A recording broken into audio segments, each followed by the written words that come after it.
So let's say you're working on a homework problem, you want to calculate standard deviation, and you want to use Excel or Google Sheets. Often on homework problems, there's an option to copy it to a clipboard.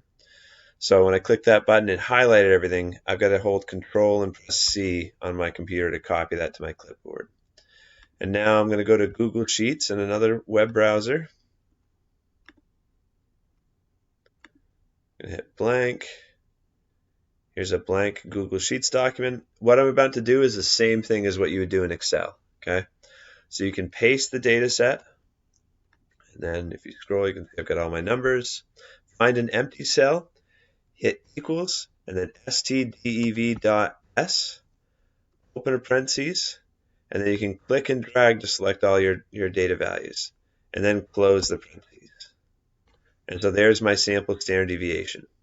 Okay, so that's how you can calculate standard deviation using Excel or Google Sheets. I like Google Sheets just because it's quicker for me to open it on my computer. But look, if you want the population standard deviation, equals stdv.p is what you'd want. Okay, but that's rarely used. You're going to probably want to use the sample standard deviation for your homework because we almost never have the entire population of our data set.